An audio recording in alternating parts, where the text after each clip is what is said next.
Hello, hello. Today I'm going to be breaking down how I made my song EYE2EYE that came out December 8th, aka last Friday. Here's what it sounds like if you don't already know.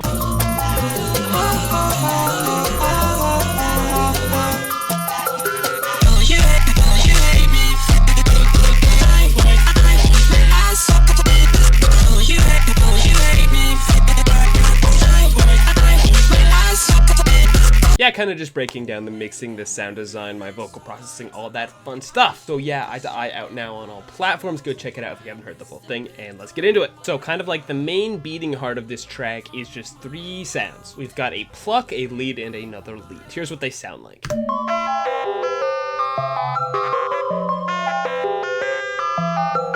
I would say the pluck is probably the most interesting sound in the entire track. Here's how it sounds by itself.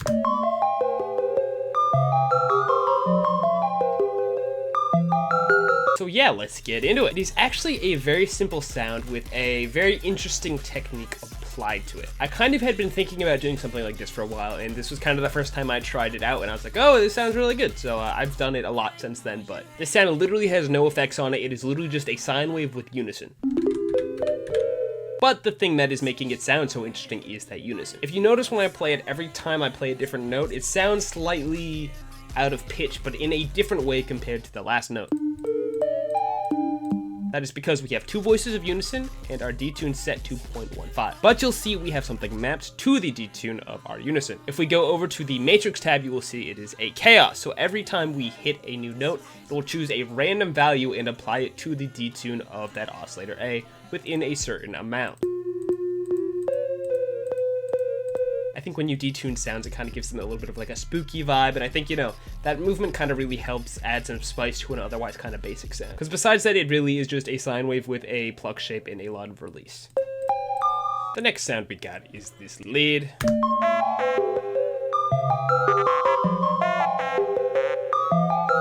Again, another very basic sound. We just have a basic saw wave, decent amount of portamento, and the effects is kind of where we really get the defining characteristics of this sound. So here's how it sounds with no effects. But then we are applying a pretty sharp band pass to our sound. We have a bit of a low cut going on at around 1K, high cut around 2K, leaving a very narrow frequency range. It gives it almost like a very ringtone-esque sound to it. And we're running that through a tube distortion, kind of making it sound even more like rubbery. Then just a little bit of a delay. Due to the fact that there are two leads in this track, I have this one panned left a bit and the other one panned to the right to kind of stop them from interfering with each other. And speaking of our second lead, here it is.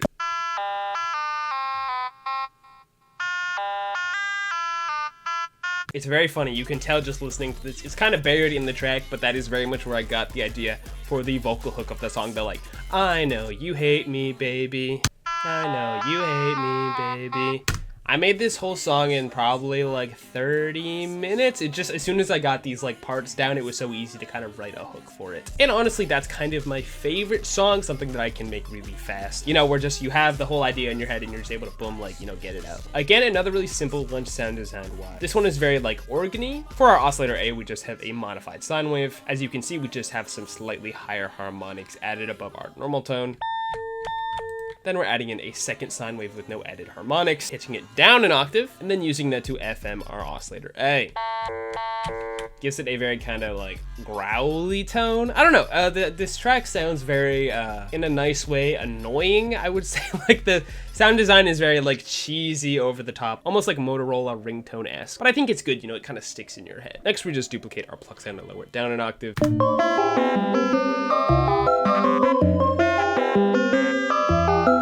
Then we got our vocals. I know you hate me, baby. I worked my ass off to be this way. I get the message, don't worry. I can't go slower than this pace. As you can tell, they're a little pitched up when I originally made this song. It was at 140 BPM And I think in A minor, for the final version, I kind of decided to speed it up by like 20 BPM and pitch it up like 80 cents, just to kind of give it that like nightcore old sound, because I feel like it kind of fit it a little better. Also for like a Jersey Club song like this, you know, I think 140 is kind of slow, so 160 fit it better. But yeah, you're gonna be able to hear these vocals are definitely pitched up just a little bit, not a whole note, but you know, enough to kind of give it an aesthetically pitched up sound. Here's our isolated vocals. I know you hate me, baby. I worked my ass off to be this way. I get the message, don't worry. And I recorded these vocals on my Blue Yeti mic, though they sound pretty bad. I did not have access to my Shure SM7B at the time, so unfortunately, you know, not going to be the same quality as some of my other stuff. But, you know, they do the trick. So in terms of our vocal chain, I just start by having a gate just to get rid of our background noise. I know you hate me, baby. I work my ass off to be this way. Wow, beautiful raw vocals. Then, yeah, we got an auto-tune, hard 0 routine speed. You know, I really wanted that auto-tune sound on this. It's not supposed to sound organic. I know you hate me, baby. I work my ass off to be this way. Next, we've got a nectar, just doing a little bit of EQing, a bit of de-essing, and some more EQing. I know you hate me, baby. Very much just cleaning it up. Then finally we got a Pro C2. I like to use this fun vocal preset. I think it sounds good. Definitely brings my vocals forward in the mix quite a bit. I know you hate me, baby. I work my ass off to be this way. And yeah, similar process for our background vocals. I have them all mixed a bit quieter and then a little bit of panning going on as well. I know you hate me, baby. I worked my ass off to be this way. During the breakdown, we have this little bass that gets introduced as well. From a mile out, I'm a mile out. Super simple, just a basic Reese. We got 2 saw waves with a low-pass filter, cutoff set around 244 hertz. Decent bit of resonance to make it very kind of vocally sounding. Then for effects, we just got some tube distortion. Now for the drop, aka the most interesting part of the song.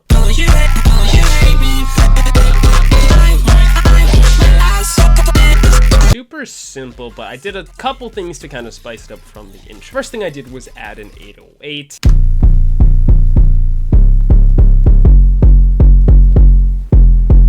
Nothing super crazy, honestly. It is just a spins with our output turned down a little bit to make it a little punchier. Helps create some negative space in between each 808 hit. Then the real interesting sauce is what I did with our synth. So we have the same synths playing from the intro, but I did some interesting stuff with the processing. So the first thing I did was add a Fruity P controller to our 808. This maps the level of our 808 as it plays and lets me use the volume of that as a signal for sidechain, etc. Then I took our pluck, clicked on the balance, hit link to controller, used the peak of the P controller, and now our pluck sound will only play when our 808 is playing.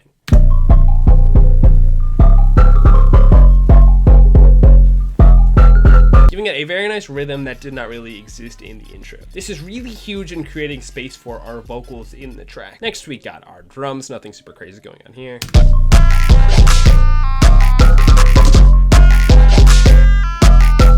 Then probably the other most interesting thing is our vocal chops. Oh, you hate me, baby. I work my ass off. I know it seems kind of complicated, but literally all I did was just take the vocals from the intro of the song and then layer a lower octave to create this like devil sounding version. I know you hate me, baby. I worked my ass off to be this way. Then I literally just messed around with chopping that until it sounded good. Unfortunately for vocal chops, it really is just a bunch of trial and error until you get something that sounds cool. I don't really have like a formula for doing it. I kind of just mess around until I make something that I think sounds good. Oh, you hate me, baby. I worked my ass off to be this way. Then for some additional processing, I added a little alter boy. I set the pitch up an octave to make it sound like super high pitched. But then I set our mix to like, I think like 35%. So it's adding in a nice higher layer to our sound, but not kind of overwhelming the original. Like here's on full mix versus like that 35. Oh, you hate me, baby. Way too overwhelming if it's up all the way. So I thought, you know, it sounds nice sprinkled in there. Next, I added an OTT just to make things a little more compressed and nice sounding. Oh, you hate me. Squishes together that new copy of the vocal as well. Then I added a little bit of attack with a transient shaper and removed the sustain a little bit. This is just making it a little more punchy and a little more, you know, just like pop, pop in your face. you hate me, especially on those chops. And we just got a little bit of EQing, just removing some extra low end and some mids. you hate me. And yeah, that's pretty much everything for that section. In the second half of the drop, I incorporate some extra elements like this bed squeak and this chopped up almond break. Also this pad sound, which is doing the same thing as that main pluck, that sidechain to the 808.